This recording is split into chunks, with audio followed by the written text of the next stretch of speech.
আসসালামু আলাইকুম। আশা করি ভালো আছেন সবাই। যারা গরু পালেন বা গরু ভালোবাসেন ভিডিওটা সবাই শেয়ার করবেন। আর আমি এই মেডিসিন গরুরে কী কারণে দিলাম এই বিষয়ে জানবার চাইলে ভিডিওটা সম্পূর্ণভাবে দেখবেন। এই যে মেডিসিন, এটা একটা মেডিসিন মানে একটা ট্যাবলেট, এক পাতার মধ্যে একটা করে ট্যাবলেট থাকে, আর একটা করে ট্যাবলেটের দাম হইতেছে 155 টাকা। তো এটা কী কারণে দিতেছি, আমি কিন্তু গরুর বেমার হয়েছে দেখে ডাক্তারের সাথে যোগাযোগ করে এই মেডিসিন লিখে দিছে, ওই হিসেবে খিলাইতেছি। তো এটা আমি কিন্তু আধা ভাগ করে একটা করে গরুরে দিতেছি। এটা একটা করে গরুরে আমার একটা ট্যাবলেটের দেওয়া গেত, তারপরেও খরচ কমানোর জন্য অল্প কম করে দিতেছে। যেহেতু আদা দিলেও কামে খাটবো, একটা দিলে একটু বেশি কাম হইতো, কিন্তু আদা দিলেও চলবো। তো চলা হিসাবে মানে খরচ কম হিসাবে আদা করে দিলাম। আর এই ছোটো দুইটারে আদার অল্প কম দিলাম, এন থেকে নিয়ে বড়টার অল্প আদার বেশি দিলাম। তো এইভাবে খাওয়াইতেছি। আর এইটা খাওয়ানোর মূল কারণ হলো আমার প্রত্যেকটা গরুই মানে বেমারে পড়ছে, সেটা হলো ভাইরাসে আক্রান্ত হয়েছে। এটা হলো লাম্পি ভাইরাস। আর এই লাম্পি ভাইরাসটা জানেন খুবই খারাপ। আমার একটা গরুর প্রথমে ছিল, তারপরেও গরুটা আমি অন্য ঘরে রাখছিলাম। ওটা কিন্তু প্রায় 2 মাস হয়ে গেল। ভাবছিলাম যে ওই গরুটা যদি ক্লিয়ার হয়েছে, বেমার নাই বর্তমানে, তো হয়তো ভাইরাস গেছে গা। কিন্তু এখন হঠাৎ করে একদিনের ভিতরে একবারে ব্যক্তি গরুর প্রথম শনাক্ত হইলো 3টা, তারপরে দেখি আরও 3টা, ওই 3টার মধ্যে একদিনের বেলায় 1-2 ঘন্টা ডিফারেন্সের মধ্যে দেখলাম যে না প্রত্যেকটা। আর তারপরে এটারে লাগছিল প্রথম, মানে একবারে প্রথমে লাগছিল এই যে ছোটো বাছুরটা, ওটা কিন্তু আমি অন্য ঘরে রাখছিলাম। একদম 1 মাসেরও বেশি সময় অন্য ঘরে রেখে ট্রিটমেন্ট করার পরে একদম কাবু হয়ে গেছিলো বাছুরটা। এটা কিন্তু বহুত বেশি হয়েছিল সিরিয়াস অবস্থা। আর এই যে এই গরুটা দেখতেছেন, এটা কিন্তু অত মানে খাদ্যখানা ঠিক মতন খাইতেছে না, দেখে বহুতখানি কাবু। আর এই যে এডি গরুর কিন্তু ব্যক্তি একসাথেই লাগছে। এখন আল্লাহ জানে কোনটা কীভাবে ঠিক হবো। এই যে ঠ্যাংটা দেখেন কীরম ফুলে গেছে, একদম মানে ছোঁয়া দেওয়ার দেনা বিষ আর কি।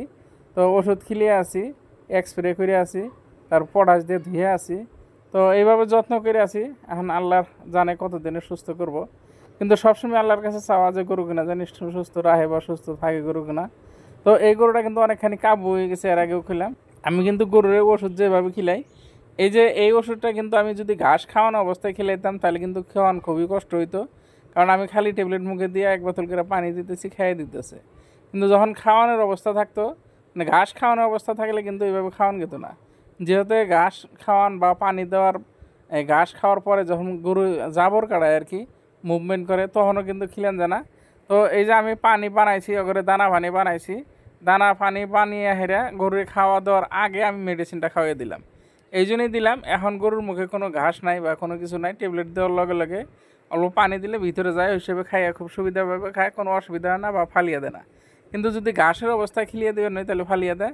হয়তো একজনে কিন্তু হ্যাক নিয়মে খিলেন, এটা কিন্তু পানি দিয়ে গুলিয়ে বড় বোতলে করে দিয়ে জোর করে খিলেন গেত, ওটাও একটু কষ্ট বেশি হয়। কিন্তু ট্যাবলেটটা ভেঙে আমান ট্যাবলেট খিলালে একটু সুবিধা বেশি। তো মানে দিয়ে আরাম পাওয়া যায় বা অল্প সময়ে খেয়ে হেলায় কোনো নষ্ট হওয়ার কোনো সম্ভাবনা থাকে না। তো আমি কিন্তু তারপরে গরুরে পানি খিলাইতেছি। এই যে এই গরুটাও কিন্তু দাগে আসিল, এটার কিন্তু দাগে মাঝে মাঝে নেওয়া হয়, দাগে থেকে নিয়ে এলো।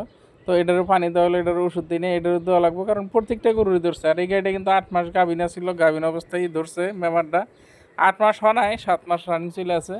আর এই গরু দুটা বিক্রি করার জন্য অলরেডি রেডি হয়েছি, বিক্রি করুম। ব্যাপারী পাইছিল, তার মাঝে বেমার দেখা দিল দেখে আর ব্যাপারীও ফোন করতেছি না।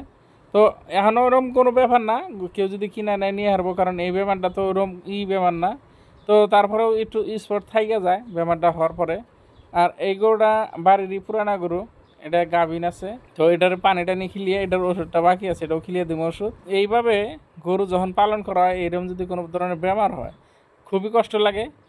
যখন কোনো কিছু ভিটামিন বা ক্যালসিয়াম যখন আউশ করে খেলে ওটার কথা আলাদা, তখন খরচাও হিসাব করি না।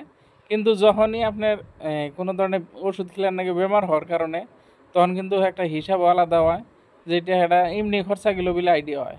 কিন্তু যখন তার চেয়ে বেশি দেওয়া যদি ক্যালসিয়াম বা ভিটামিন খিলিয়ে খরচ করি, তখন কিন্তু ওই খারাপটা লাগে না।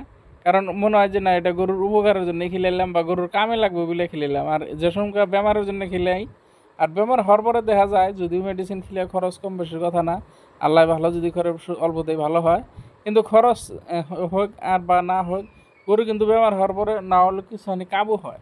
কারণ এই জন্যই কাবু হয়, ঘাস টাস ঠিক মতন খায় না বা অসুবিধা হয়। আর এই যে আমি কিন্তু কিছুটা দিন ধরে বর্তমানে রেগুলার কাঁচা ঘাস খাওয়াইতেছি। আর এই বেমারটা ওইসে থেকে আরও ঘাস কিনে একটু বেশি বেশি করে খেলাইতেছি। কারণ এই বেমারের থেকে হেফাজত রাখবার গেলে একেবারে যত্নর পাশাপাশি খাদ্যটা ঠিক মতন খেলিয়ে থাকা লাগে। আর এই কাঁচা ঘাস খিলানোর কারণে দেখেন যে গোবর কিনা কিন্তু একদম পাতা কালারই প্রায়। তো এই মানে এর মধ্যে অন্য কোনো নাই, খেয়ার থাকলে অল্প নালটা নালটা ভাব হয় বা একটু এই টাইট সিস্টেম আলাদা হয় আর কি। যে কাঁচা ঘাস যারা গরু পালেন তারা জানেন যে কোন ঘাসের কীরকম নাদা হয়। আর এই যে এটাই কিন্তু নেপিয়ার ঘাস কই আমরা, হয়তো আপনারা অন্য নামে চিনতে পারেন বা জানেন। তো এই ঘাস কিনে গরুরে দিলাম আর এই কাটিং কিনে বিক্রি করি সবসময়। তো এই ঘাস যেভাবে খায় গরু আর কি, মানে এই ওষুধ খেলাম, পানি খেলাম, তারপরে ঘাস দিয়ে মানে বিকেলকার খাদ্যটা হয়ে গেতেছে আর কি। হয়তো এরকম 1-2 গাবলাই হবো না, আরও কয়েক গাবলা করে দেওয়া লাগবো। তো যাই হোক, সবাই দোয়া করবেন গরু কিনা জানি সুস্থ থাকে, ভালো থাকে। আর এই নেপিয়ার ঘাসের চারা যদি কেউ নিবার চান নিতে পারবেন, অসুবিধা নাই, স্ক্রিনে থাকা নাম্বারে যোগাযোগ করেন। আর সবাই দোয়া করবেন গরু কিনা জানি ভালো থাকে, সুস্থ থাকে। এই কামনা করে আজকের ভিডিওটা শেষ দিলাম। আল্লাহ হাফেজ।